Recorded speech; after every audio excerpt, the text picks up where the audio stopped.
Hi everyone, welcome to After Dark Analysis. On today's Why Is This a Thing, we are going to be looking at vampires, both the sexy kind and the feral kind. So why do we find vampires so scary or alluring? First, vampires come in two very different forms, and neither one of which sparkle. I'm sorry if you're a Twilight fan, we're not talking about that. No, we're not talking about it. We either get the very deformed feral, animalistic type of vampire, a la Nosferatu in 30 Days of Night. Or we get the sexualized vampire, a la The Lost Boys and, I guess, Interview with a Vampire. Sorry, neither of those guys ever did anything for me, but apparently other people think they're cute. No judgment, you do you. So let's start out with the feral. As I already said, they have the very animalistic tendencies. They have these baser instincts. While still vampires, these guys are a little closer to werewolves in how they hunt and what they do. They're a little bit more indiscriminate about killing. Normally they end up being the basis for the folklore in whatever town they're in of don't go into the woods at night, don't go out at night by yourself, because vampires. Because vampires obviously have to hunt at night because everybody seems to always have that sun aversion. And just like werewolves, we once again could be looking at an alpha predator type situation.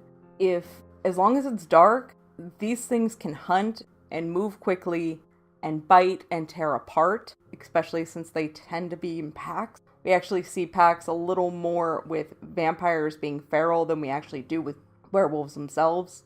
Because it always seems like when there are vampires, there's always a decent amount of them. It's not 2 or 3 people like you would get with most werewolf movies. And the reason for that could be just it's easier to hide being a vampire. Having elongated teeth, while yeah, it's unsettling, it's a little weird.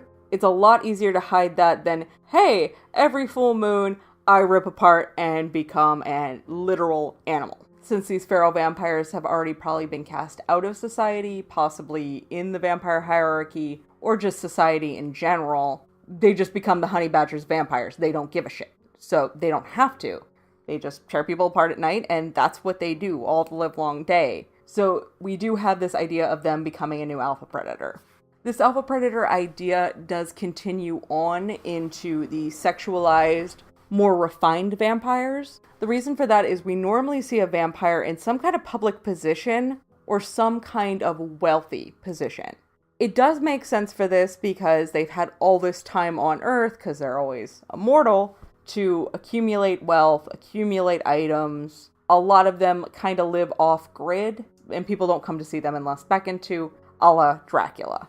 This sense of refinement and high society is also seen in how they feed. While ferals will bite and tear people apart, these more sexualized, refined vampires, they tend to bite people on the neck. It isn't easy to conceal. If anybody's ever had a hickey, you know how annoying it can be. But they tend to do, the 2 small pricks and that's it. They're not going to rip you apart to convert you into becoming a vampire.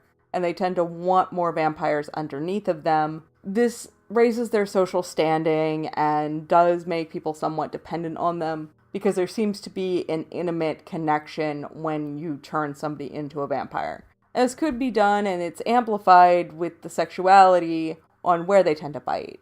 The neck, I've seen femoral arteries, which is the artery in your thigh between your legs. Typically, these are viewed as androgynous zones, or wrists even happen sometimes, which is pretty easy to conceal with long sleeves or a bracelet. Not to mention, while the vampire is sucking blood, typically this is where we see like a little bit of drop of blood ooze out. It's moist, it's red. I'm not going to get more into what that's clearly symbolizing. I think you all can figure that one out on your own. What both vampire sets, feral and sexualized, play on is our fear of the dark. Specifically not the fear of the dark, but what's in the dark. Most people have that base primal fear because they don't know what could be coming at them. Since vampires can only exist in the dark, that's where they're hiding, that's where they're lurking, that's where they're going to come out and get you, and you know that. To be fair, that aspect has also given them a major weakness, because how many times have we seen a vampire movie end with, oh, the sun came up? Especially if we go back into earlier vampire lore where vampires and bats were very closely interconnected. Of vampires would turn into bats, and that's how they moved around so quickly and remained unseen. Most people don't like bats because they think they're kind of creepy looking and they lurk in dark places. And if you have any kind of background in diseases, you know they actually are a pretty decent carrier for rabies.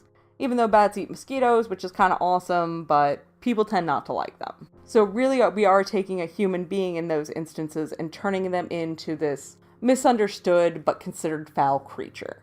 And in either incarnation, they do have the alpha predator stance. With feral, it's the indiscriminate killing, the no need to abide by polite society anymore.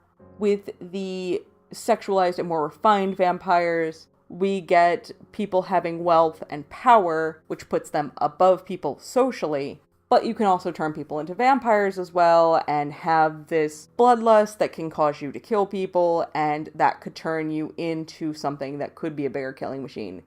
If you get over your whole daylight thing, which few places have addressed, but it still tends to hold pretty true in the vampire mythos. So that is why vampires are either scary or sexualized, depending on how you view it. Thank you for listening. If you like what you're hearing, please like, comment, subscribe. If you don't like what you're hearing, please let me know.